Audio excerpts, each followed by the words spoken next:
Yes, hello everybody. I'm talking about using high resolution Primavera climate models to create a European windstorm event set.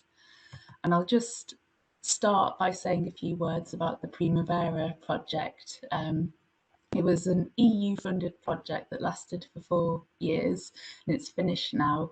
And it was a big consortium between 20 different European institutions, and it was all about developing high-resolution global climate models. And these models were used for the high-res MIP part of CMIP6.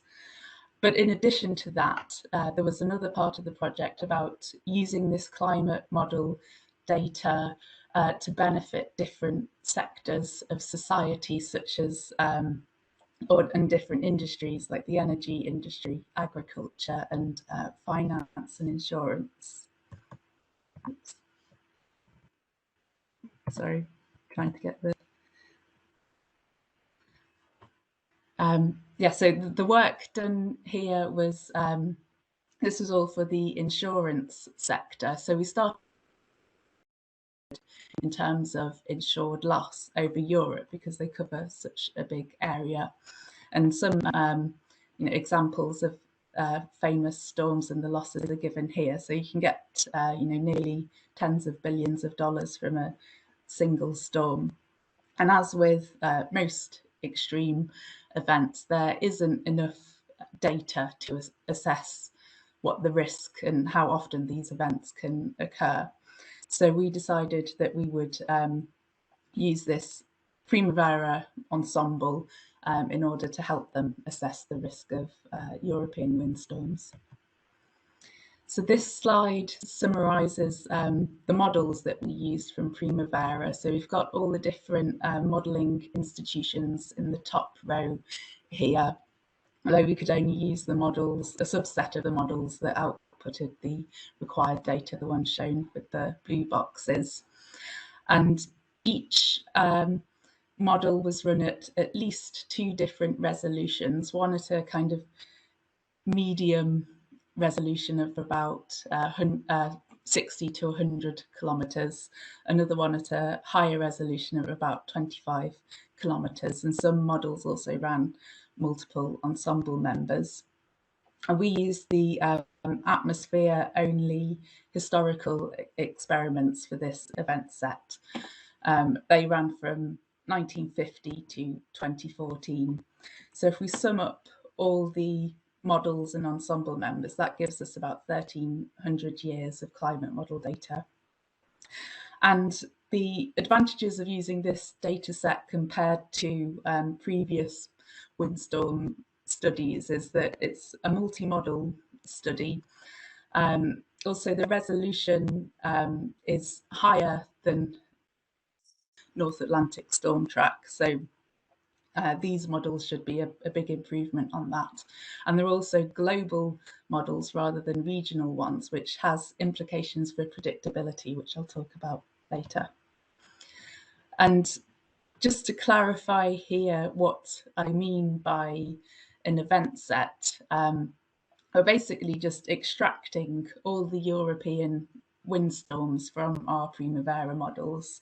And for each storm, what we need to have is a footprint, which is just a map of the maximum 3-second gust over a 72-hour period.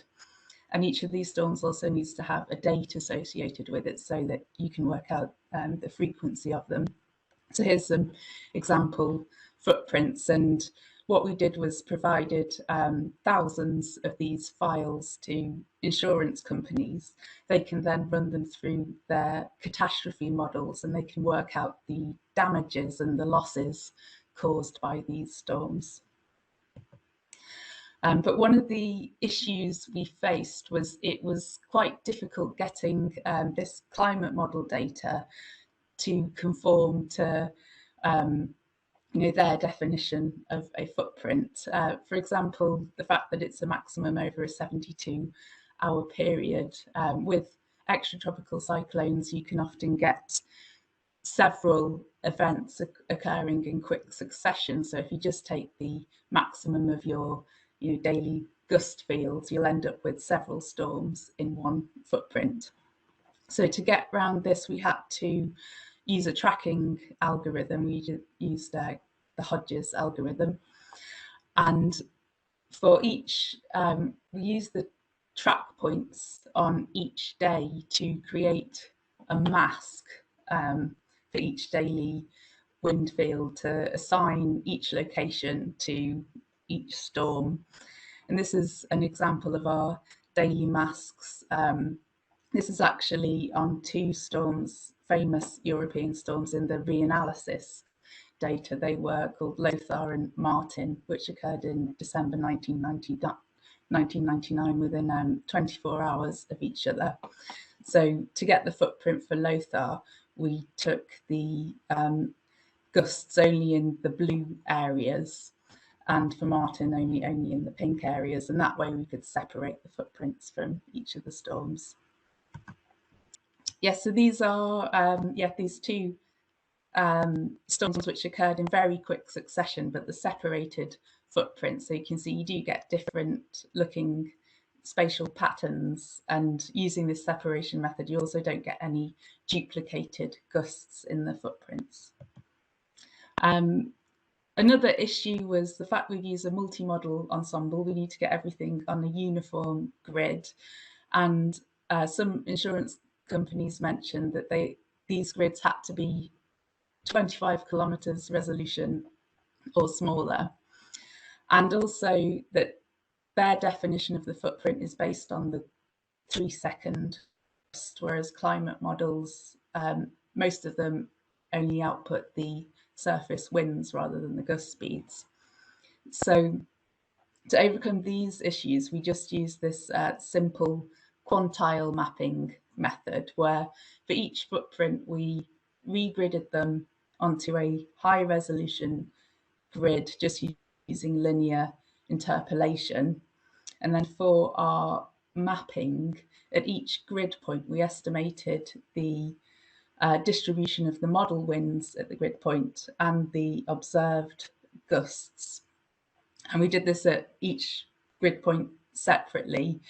And the reason we had to, we couldn't just pool all our data points together, you can see this point, this plot on the bottom left here. We've got, this is one model, and each of these curves is for a different grid point. We've got our model winds along the bottom and our observed gusts, which we're using ERA 5 data on the y-axis. And you can see that there's quite a different conversion depending on which grid point you're at. And this is the result that you get. This is our raw model footprint shown here. But when we apply these, this mapping method, it converts to a finer scale grid, and you also got stronger gust speeds rather than wind speeds. And yes, this is just some example footprints from our Primavera simulations on the right, compared to some famous reanalysis storms on the left. And it's this data that we've shared with the insurance companies, as I've said before, so they can run it through their own catastrophe models and estimate loss return periods. And we don't have a full catastrophe model ourselves, but there are some estimations for storm damage in the literature.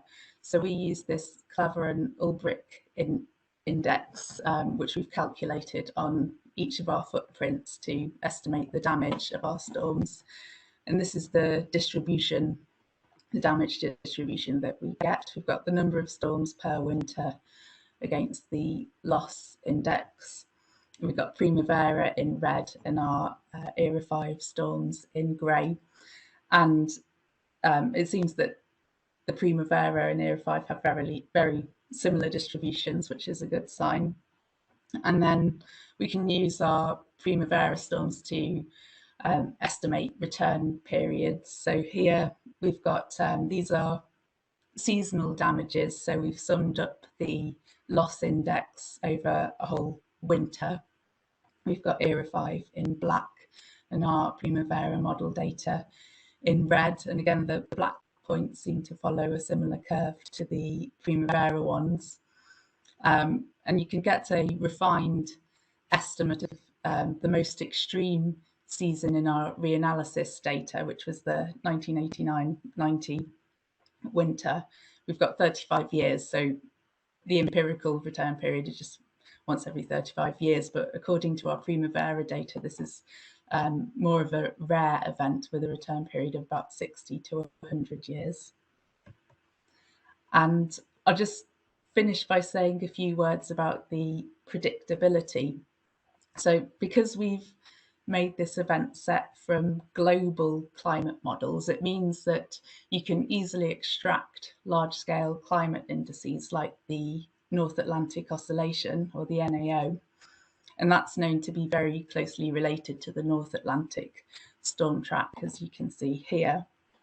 There's also skill in predicting the NAO on seasonal to decadal timescales. So does that mean there's any skill in predicting European storm damage on these timescales as well? So with these the Primavera event set, what we can do is better quantify the relationship between storm damage and the NAO, because it's not a simple linear relationship. This is shown here. This is for the UK only. We've got our total seasonal loss index summed up over all footprints in a season against the NAO index for that season. Looking at just the era 5 data, you can see that's in black. There is a positive association, more positive NAO. You expect higher losses over the UK, but it's quite difficult to quantify. But with this additional Primavera data, we can get much more information. And we've provided this NAO time series with the event set. So in theory, insurance companies could, for a given NAO, calculate a conditional storm risk. So just to summarise, we've made an event set from Primavera with about 1,300 years of data. It seems to do well when we compare it to reanalysis, and we can use it to estimate return periods. And it also has the potential to be combined with an NAO forecast to make predictions in storm risk. Okay, thank you very much.